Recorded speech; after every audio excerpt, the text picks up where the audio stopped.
నమస్కారం సార్. నమస్తే జనిత గారు. సో ఇండియాలో బిజినెస్ చేయాలంటే జిఎస్టీ అని, ఇన్కమ్ ట్యాక్స్ అని, ప్రొఫెషనల్ ట్యాక్స్ అని ఇలా ఇవన్నీ కట్టాలని చెప్పేసి అంటారు. మరొక బిజినెస్ చేసే పర్సన్కి అది బాగా బర్డెన్ అవుతుంది కదా, దానిపైన మీ ఒపీనియన్ ఏంటి? ఎక్సలెంట్ క్వశ్చన్ అడిగారండి. మీరు ఇండియాలోనే కాదు ఏ కంట్రీకి వెళ్ళి బిజినెస్ చేయాలన్నా ట్యాక్సెస్ పే చేయాలి. But naming might be different, but taxes pay చేయాల్సిందే. మీరు యూఎస్కి వెళ్తే ఫెడరల్ ట్యాక్స్ అంటాం, సో ఇంకో కంట్రీకి వెళ్తే ఇంకో ట్యాక్స్ అంటాం. బట్ ట్యాక్సెస్ అయితే పే చేయాలి. ట్యాక్సెస్ పే చేయకుండా బిజినెస్ చేయాలంటే కుదరదు. అదర్వైజ్ గవర్నమెంట్కి మనం ఇంతకు ముందు వీడియోస్లో మాట్లాడుకున్నట్లు గవర్నమెంట్కి ఫండ్స్ ఎక్కడి నుండి వస్తుంది? గవర్నమెంట్ రన్ చేయడానికి, రోడ్స్ చేయడానికి, కంట్రీలో ఇన్ఫ్రాస్ట్రక్చర్ డెవలప్ చేయడానికి.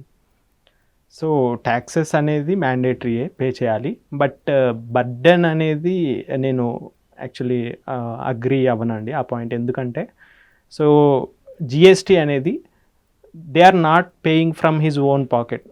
లైక్ బిజినెస్ పీపుల్ వాళ్ళ ఓన్ పాకెట్ నుండి పే చేయట్లేదు, కస్టమర్ దగ్గర నుండి కలెక్ట్ చేస్తున్నారు, గవర్నమెంట్కి పే చేస్తున్నారు. సో వీళ్ళు మీడియేటర్స్ అన్నమాట గవర్నమెంట్కి, అంటే ట్యాక్సెస్ విషయంలో కస్టమర్స్కి, గవర్నమెంట్కి. సో అప్పుడు వాళ్ళకి బర్డెన్ ఎలా అవుతుంది? పే చేస్తున్నదేమో ఎండ్ యూజర్, తీసుకుంటుందేమో గవర్నమెంట్. వీళ్ళు మధ్యలో జస్ట్ కలెక్ట్ చేసి ఇస్తున్నారు, వీళ్ళు వాళ్ళ పాకెట్ నుండి అయితే పే చేయట్లేదు. But coming to income tax, even మీరు అంటే ఒక ఎంప్లాయీగా వర్క్ చేసినా మీకు వచ్చే శాలరీ ఇన్కమ్ మీద ట్యాక్స్ కడుతున్నారు. అలానే బిజినెస్ చేసినప్పుడు బిజినెస్ మీద వచ్చిన ఇన్కమ్ మీద ట్యాక్స్ కడతారు. అది ఎక్కడైనా కామన్గా పే చేయాలి ఇన్కమ్ ట్యాక్స్ అనేది.